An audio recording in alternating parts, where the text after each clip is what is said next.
It's a pleasure meeting you. First you. of all, congratulations on the film. This thing is intense, and it's about the action sequences is what I want to talk about first, is because who or what movies inspired your action sequences? No specific movies. So the inspiration behind the action sequences is to make them feel as kind of visceral and as like you're in it as much as possible. Mm-hmm. So let's say, when Taron's being shot at in the Crusades, yes, it's bow and arrows, but he could die. Yeah. So his emotional experience is just as terrifying as it is for a soldier fighting in the Middle East. Yeah. So how do we make those two things feel the same? And when you're chasing your enemy on a horse, that's the 12th century version of chasing your enemy in a car. Yeah. So let's make it feel like a car chase, because that's what a modern audience can relate to. So constantly trying to make these sequences feel very, very resonant and and kinetic and kind of like that you're in it rather than watching it. Gotcha. Was what we were trying to do. I don't know if it worked or not, but I think it did.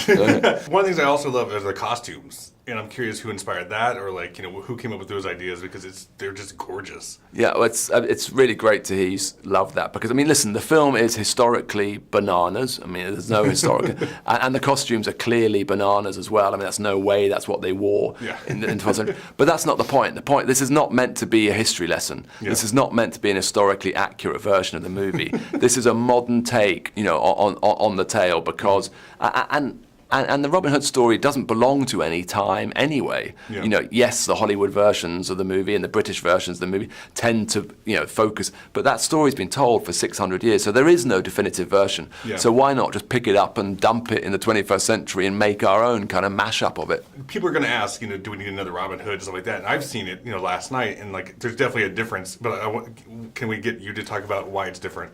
Listen, and it's a question I asked when I was offered the gig, really, why do we need another Robin Hood version? But we do need another Robin Hood version because we need a version for the 21st century, because there's more corruption, there's more oppression, there's more injustice, there's more social inequality, and when you've got all of those things going on, you need people like Robin Hood or Maid Marian or anybody who's going to stand up for truth and actually, claim that this stuff is wrong and this is oppressive, this is unjust. Yeah.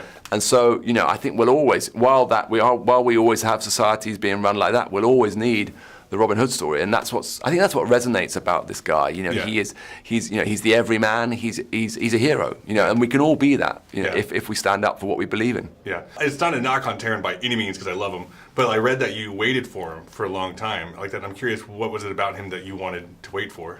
The thing about Robin Hood is that he's the everyman, and so what we wanted to do was find a Robin that obviously was a brilliant actor and has the movie star charisma and the quality, but also is somebody that you can relate to, and somebody that you can actually look at and go, I could be that guy, that's me, that could be me, and that's I think a quality. Taron's got an amazing accessibility and likability that I think people will really, really be drawn to. Congratulations. Thank you. Thank you so much. Have a great day.